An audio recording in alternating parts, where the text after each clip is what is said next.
Hello student, आज हम बात करने वाले हैं class 10th NCERT exercise number 8.1 के बारे में। व्हाट इट देखिए, पहला क्वेश्चन क्या कह रहा है कि मैं इसके पहले एक वीडियो में बना चुका हूँ सारी चीज़ें कि पीवीपी अपॉन एचएचपी कैसे हमें थीटा और कैसे हमें एंगल लेना है, कौन सी साइड परपेंडिकुलर होगी, कौन सी बेस होगी, उसके बारे में मैं सारा डिस्कस कर चुका हूँ। अगर आप उसकी बेसिक नॉलेज लेना चाहते हैं तो आप क्लास नंबर 1 इसकी देख लीजिए प्ले लिस्ट में जा करके। ठीक है, तो मैं एक्सरसाइज 8.1 की बात करने वाला हूँ। एक्सरसाइज 1 में क्या बात किया गया है कि एक ट्रायंगल है ए बी सी है, राइट एंगल एट बी पे है। ठीक है, तो मैं सबसे पहले एक ट्रायंगल बना ले रहा हूँ A B C, right angle triangle बना ले रहा हूँ ए बी सी, और बोला गया है कि राइट एंगल एट बी पे है, तो ठीक है राइट एंगल में बना ले रहा हूँ। फिर बोला गया है कि ए बी जो है वो 24 सेंटीमीटर, तो मैंने इसको लिख दिया 24 सेंटीमीटर। Got it. और फिर बी सी दे रखा है आपका 7 सेंटीमीटर। ठीक है, और फिर बोला गया है कि फाइंड द टेक्नोमेट्रिक रेशियो, हमें बताना है कि साइन ए की वैल्यू बतानी है और कॉस ए की वैल्यू बतानी है, और मुझे साइन सी की वैल्यू बतानी है, और मुझे कॉस सी की वैल्यू बतानी है। तो इसके पहले वीडियो में जैसे कि मैंने बताया है कि एंगल अगर इंटरचेंज होता है तो उसके परपेंडिकुलर और बेस में भी इंटरचेंजिंग होती है। ठीक है, तो मैं यहाँ पर दो ट्रायंगल बना ले रहा हूँ, बेसिकली दो ट्रायंगल मैं बना ले रहा हूँ तो आपको ज़्यादा समझ आ जाएगा। एक और मैंने सिमिलर यही ट्रायंगल बनाया है और इसका भी नाम मैं दे रहा हूँ ए बी सी, और ये बी पे 90 डिग्री है। ये आपका 24 सेंटीमीटर है और ये आपका 7 सेंटीमीटर है। Got it. और ये हाइपोटेनस का काम करेगी। ठीक है, फिर मैं देखता हूँ कि पूछा क्या गया है कि साइन ए और कॉस ए, साइन सी और कॉस सी पूछा गया है। तो सबसे पहले मैं इसकी थर्ड साइड निकाल ले रहा हूँ by the Pythagoras theorem. Got it. तो मुझे पाइथागोरस थ्योरम के जरिए से इसकी थर्ड साइड निकालनी पड़ेगी। तो पाइथागोरस होता क्या है कि हाइपोटेनस का whole of square is equal to होता है परपेंडिकुलर का whole of square plus base का होल ऑफ स्क्वायर। ठीक है, तो सपोज दैट मैं यहाँ पर इसको ए सी मान ले रहा हूँ हाइपोटेनस, क्योंकि जो तिरछी साइड होती है ये वाली या ये वाली, तो वो हाइपोटेनस का काम करती है। ए सी लिख देता हूँ। परपेंडिकुलर आपकी 24 है, 24 का होल ऑफ स्क्वायर हो गया, और ये 7 का होल ऑफ स्क्वायर हो गया। Got it. तो यहाँ पर हम देखते हैं कि ए सी का होल ऑफ स्क्वायर, ठीक है, 24 कितना होता है 576, 576 प्लस 49, आप इसको ऐड कर लीजिए, और फिर आप इसको ऐड करेंगे तो ये कितना आ जाएगा, ये आने वाला है 7 और 6 9, सॉरी 9 और 6 कितना हो गया 5, लास्ट में 15 हो जाएगा, और 4 प्लस 7 11 हो गया, और 11 2 हो जाएगा, और ये 625 होने वाला है। यहाँ से आप स्क्वायर हटाएंगे, रूट लगाएंगे, तो ये बेसिकली जो वैल्यू आएगी वो 25 सेंटीमीटर आएगी। तो यहाँ पर आप लिख दीजिए 25 सेंटीमीटर है, और यहाँ पर ये 25 सेंटीमीटर है ये भी। ठीक है, जब आप एंगल, जैसे कि मैंने पिछली वीडियो में बताया है कि आप अगर एंगल थीटा की जगह पर एंगल, क्योंकि P upon H H P, तो जैसे कि मैंने बताया था कि ये जो वैल्यू होती है ये परपेंडिकुलर अपॉन हाइपोटेनस, ये आप साइन के लिए इस्तेमाल करते हो, ये साइन के लिए आप इस्तेमाल करते हो ये, और जो बीच वाली वैल्यू होती है बेस अपॉन हाइपोटेनस, ये आप कॉस के लिए इस्तेमाल करते हो, और ये जो लास्ट वाला है परपेंडिकुलर अपॉन बेस, ये आप टेन के लिए इस्तेमाल करते हो। ठीक है, टेन थीटा। तो ठीक है, मैं अगर एंगल यहाँ पर ए दे रखा है तो बेसिकली करना क्या है कि अगर एंगल ए दे रखा है तो उसी हिसाब से हम काम करेंगे कि जैसे ये एंगल दे रखा है, और मैंने बताया था कि अगर एंगल ए, यहाँ पर एंगल ए दे रखा है तो एंगल ए के सामने वाली साइड परपेंडिकुलर होती है, तो इस केस में ये परपेंडिकुलर ये होने वाली है, और जब परपेंडिकुलर ये हो गई तो जाहिर सी बात है कि ये बेस ये हो जाएगा, और फिर हाइपोटेनस आपकी ये हो जाएगी, वो तो फिक्स है कि हाइपोटेनस वही होगी। तो यहाँ पर हम देखते हैं कि देखो साइन के लिए मुझे क्या लिखना है, साइन के लिए मुझे लिखना है, यहाँ पर ये साइन के लिए दे रखा है, साइन के लिए कितना दे रखा है कि perpendicular upon hypotenuse, perpendicular upon hypotenuse, तो यहाँ पे मुझे लिखना है perpendicular upon hypotenuse. Got it. जब परपेंडिकुलर अपॉन हाइपोटेनस लिख दिया, और कॉस के लिए मुझे क्या लिखना है, कॉस के लिए मुझे लिखना है बेस अपॉन हाइपोटेनस। ठीक है, फिर मुझे यहाँ पे क्या लिखना है कि देखिए साइन, अगर ए इस एंगल इस्तेमाल किया है तो इसको देखते हुए, आप इस फिगर को देखते हुए आपको सारा आंसर देना है इसका। तो परपेंडिकुलर क्या हो गई, परपेंडिकुलर बेसिकली ये होगी, क्योंकि थीटा के सामने वाली साइड क्या हो जाएगी, परपेंडिकुलर हो जाएगी, तो परपेंडिकुलर आपकी 7 होगी। तो अब हाइपोटेनस कितनी है, फिर हाइपोटेनस तो फिक्स दे रखी 25 है, आप यहाँ पे लिख दीजिए। फिर अगर कॉस से पूछा गया तो कॉस के लिए देखिए, कॉस के लिए बेस अपॉन हाइपोटेनस होता है, तो बेस इसमें क्या हो जाएगा, बी फॉर बेस, क्योंकि एंगल ए का इस्तेमाल किया गया यहाँ पे, तो इस वाले फिगर को देख करके हमें आंसर देना है। What it. तो यहाँ पर बेस कितना है आपका 24 है, 24 है और हाइपोटेनस कितना है 25 है, तो ये इसका आंसर आ गया। अब देखिए यहाँ पर साइन सी, इस बार एंगल क्या, एंगल में सी डाला गया है, तो इस बार एंगल सी दिया गया है, तो मैं एंगल इस सी को मान लेता हूँ, इसको, तो ये थीटा की वैल्यू हो गई। तो थीटा की वैल्यू अगर सी हो गई तो इसके सामने वाली साइड, जस्ट सामने वाली साइड क्या हो जाएगी, ये फिर परपेंडिकुलर हो जाएगी, और फिर ये आपकी क्या हो जाएगी, ये बेस हो जाएगी, और ये आपकी क्या हो जाएगी, ये हाइपोटेनस हो जाएगी। तो हमें देखिए साइन के लिए हमें इस्तेमाल क्या करना है, परपेंडिकुलर अपॉन हाइपोटेनस, तो हम यहाँ पे परपेंडिकुलर अपॉन हाइपोटेनस इस्तेमाल करते हैं। और कॉस के लिए हमें क्या इस्तेमाल करना है, बेस अपॉन हाइपोटेनस, तो हम यहाँ पर बेस अपॉन हाइपोटेनस इस्तेमाल करते हैं। लेकिन जब एंगल यहाँ पर सी दे रखा है, ये पे यहाँ पे सी दे रखा है, तो हमें बेसिकली इस फिगर को देख करके आंसर देना है। तो यहाँ पर देखिए कि परपेंडिकुलर है कितनी, परपेंडिकुलर आपकी 24 है, तो इस बार यहाँ पे आपको 24 अपॉन हाइपोटेनस कितनी है 25 है, हमें ये आंसर देना है। फिर हमें कॉस के लिए हमें क्या चाहिए, बेस अपॉन हाइपोटेनस चाहिए, लेकिन एंगल सी है हमारा यहाँ पे, तो सी की वजह से हमें इस फिगर को देखते हुए हमें आंसर देना है। तो हमें क्या बेस चाहिए, बेस 7 है आपका, और हाइपोटेनस कितनी है, वो 25 है। तो ये हमारा पहला आंसर सॉल्व हो चुका है, ठीक है ना, पहला क्वेश्चन ये हमारा हो चुका है। नेक्स्ट क्वेश्चन, हम क्वेश्चन नंबर 2 की बात करते हैं। क्वेश्चन नंबर हमारा 2 है, जिसमें ये बोला गया, देखिए क्वेश्चन को ध्यान से पढ़िए। क्वेश्चन नंबर 2 क्या बोला गया है कि एक फिगर दे रखा है 8.3, जो बेसिकली ये फिगर है। तो हम फिगर को पहले ड्रॉ कर लेते हैं।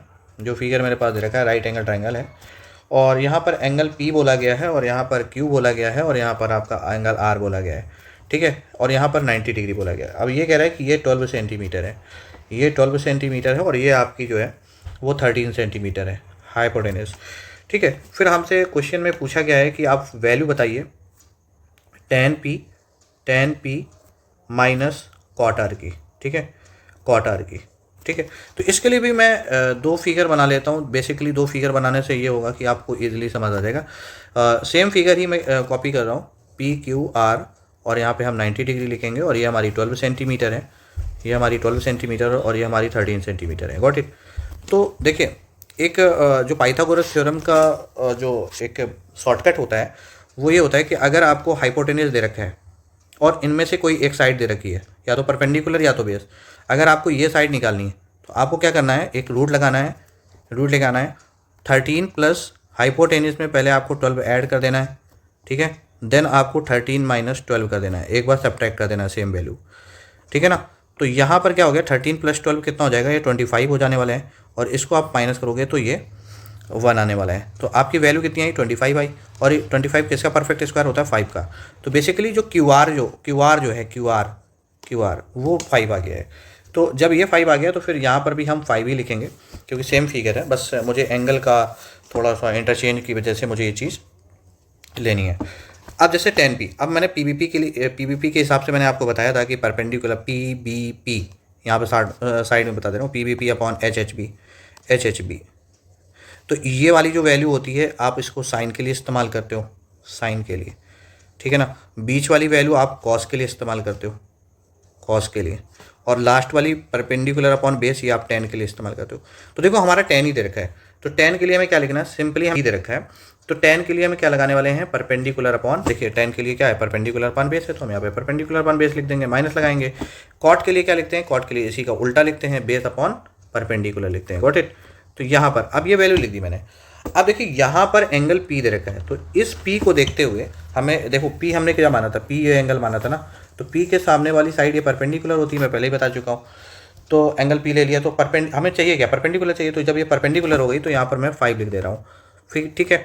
और फिर बेस हमारा कितना दे रखा है 12, तो मैं 12 लिख दे रहा हूँ, माइनस लगा दे रहा हूँ। फिर हमें देखिए हमें एंगल R दे रखा है यहाँ पे कॉट के साथ, तो हम R वाला फिगर हम यहाँ पे लेते हैं, क्योंकि R एंगल हम थीटा R मानते हैं, तो R मानते हैं, तो फिर ये सामने वाली साइड इसकी परपेंडिकुलर हो जाएगी, और फिर ये बेस हो जाएगी। तो परपेंडिकुलर कितनी दे रखी है 12, और बेस कितना देगा 5, तो पहले बेस दिया गया तो बेस 5 लिख देते हैं, और अपॉन कितना, परपेंडिकुलर कितना है 12। तो ये सिमिलरली है, मतलब ये तो अगर इसको आप सॉल्व करोगे तो इतने में से इतना ही गया, तो एक कट, मतलब कट का मतलब सब्ट्रैक्ट होकर के 0 देगा, तो इसका फाइनली जो आंसर आ गया वो आपका 0 आ जाएगा, ठीक है। चलते हैं नेक्स्ट क्वेश्चन की तरफ।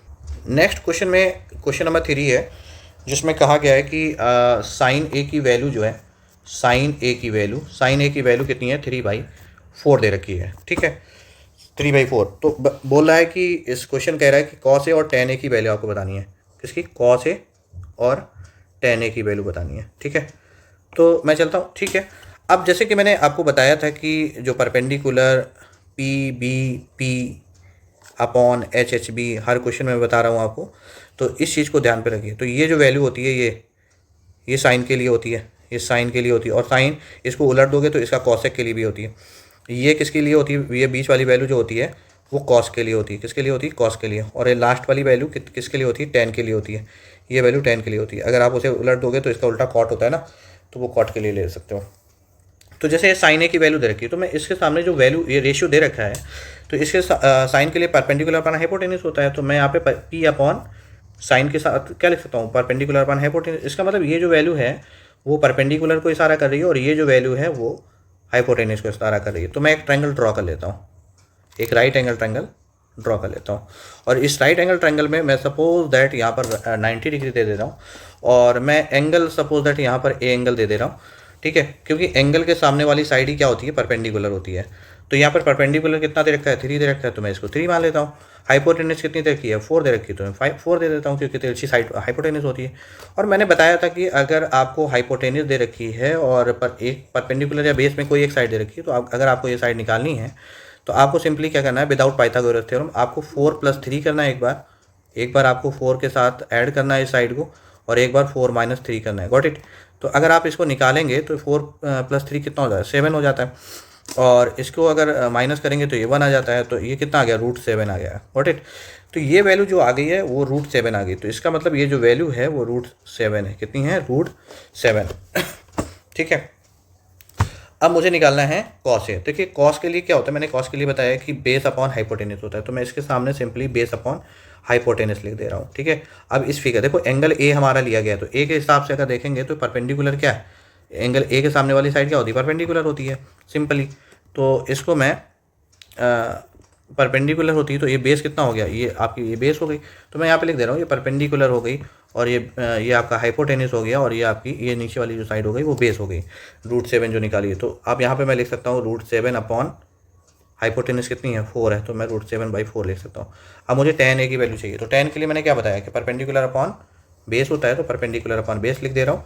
आपको परपेंडिकुलर कितनी नज़र आ रही है, तो परपेंडिकुलर 3 नज़र आ रही है, फिगर से देख लीजिए। और बेस कितनी नज़र आ रही है, √7 आ रही है, तो √7 लिख दीजिए। ठीक है। तो ये वैल्यू, ये इसका आंसर हो गया फाइनली। अब हम चलते हैं नेक्स्ट क्वेश्चन की तरफ, क्वेश्चन नंबर 4 की।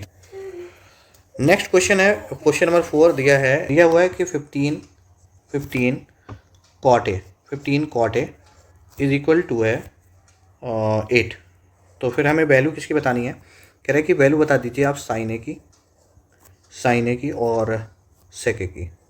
ठीक है, सेक ए की। तो देखिए यहाँ पर ये क्या है, ये चीज़ यहाँ पर ये मल्टीप्लाई में होती है। अगर हम यहाँ पर कॉट ए की वैल्यू निकालेंगे तो ये आपकी आ जाएगी 8/15। गॉट इट, 8/15 आने वाली है। तो अगर हम कॉट के लिए देखेंगे कि कॉट के लिए ये चीज़ें हैं क्या, तो यहाँ पर आप देख पा रहे हो कि ये जो वैल्यू है ये 10 की होती है, और इसी का उल्टा जो होता है वो कॉट होता है। तो मतलब इसको हम लिख सकते हैं परपेंडिकुलर अपॉन बेस है 10 के लिए, तो कॉट के लिए हो जाएगा बेस अपॉन परपेंडिकुलर। इसका मतलब ये जो वैल्यू है वो इशारा कर रही है ये कि ये वैल्यू पर बेस है और ये वैल्यू परपेंडिकुलर है।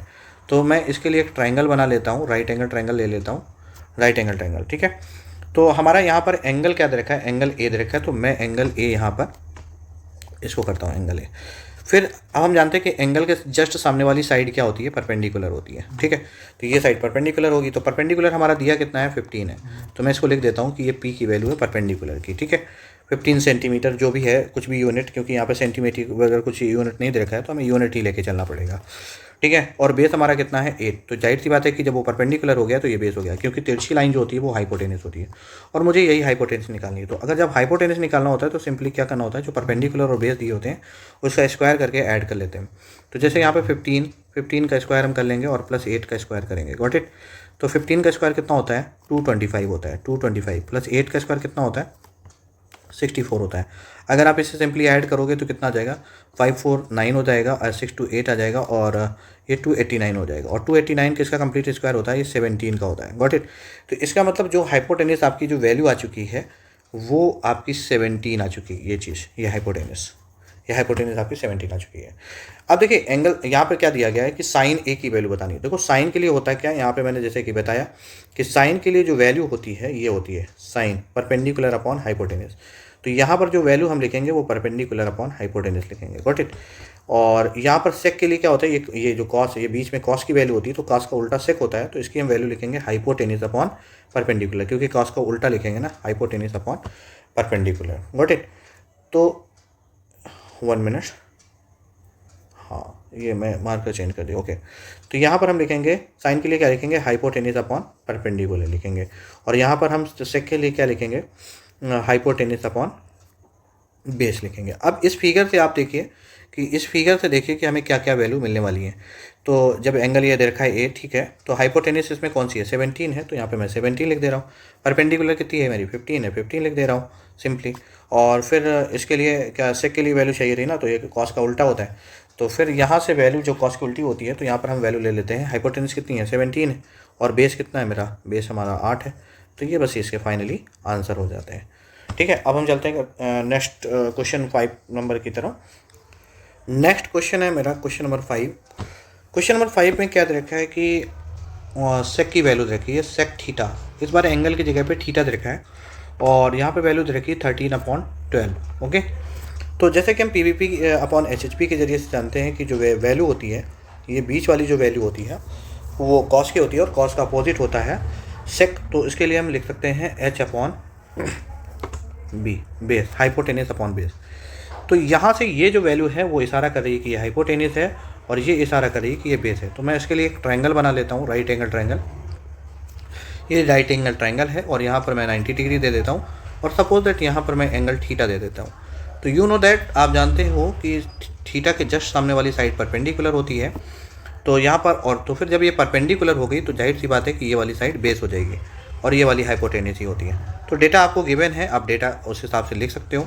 जैसे कि डेटा क्या दिया है, हाइपोटेनिस आपका जो है वो 13 है, और परपेंडिकुलर जो है वो नहीं दिया हुआ है, और बेस आपका 12 दे रखा है। तो मैंने कि जैसे कि बताया था कि आपको अगर इस साइड में बेस या परपेंडिकुलर कोई भी एक मिसिंग है और हाइपोटेनिस और कोई एक साइड दिया है, तो आप उसे विदाउट पाइथागोरस थ्योरम निकाल सकते हो। तो आपको क्या करना है, सिंपली रूट लगाना है। एक बार हाइपोटेनिस जो लॉन्गेस्ट साइड है उसको आप गिवन दी हुई साइड 12 के साथ आप इसे एक बार ऐड कर लीजिए, और सिंपली आप इसे एक बार माइनस भी कर लीजिए, 13 - 12। तो आप इसे सिंपली सॉल्व करेंगे तो ये कितना आने वाला है, ये 25 आने वाला है। आप इसे सिंपली सॉल्व करने वाले हैं तो कितना आने वाला है, सॉरी यहाँ पर मल्टीप्लाई होगा, यहाँ पर 1 आने वाला है, तो ये वैल्यू कितनी आएगी, 25 आएगी, 25, तो ये वैल्यू आ गई 5। तो ये वैल्यू आ गई आपकी 5, परपेंडिकुलर आपकी कितनी आ चुकी है, 5। अब क्वेश्चन क्या बोला गया है कि क्वेश्चन ने बोला है कि calculate all other trigonometric function, got it. तो ऑल ट्रिग्नोमेट्रिक अदर, देखो एक तो यहीं से वैल्यू मुझे मिल जाने वाली है कि सेक का अपोजिट क्या होता है, कि सेक का अपोजिट कॉस होता है, कॉस थीटा होता है। तो कॉस थीटा को हम क्या, जो वैल्यू ये लिखी हुई है 13/12, इसे डायरेक्टली पलट के लिख दीजिए 12/13, क्योंकि इसका अपोजिट ही होता है, और ये मैं शुरू की वीडियो में बता चुका हूँ क्लास नंबर 1 पे।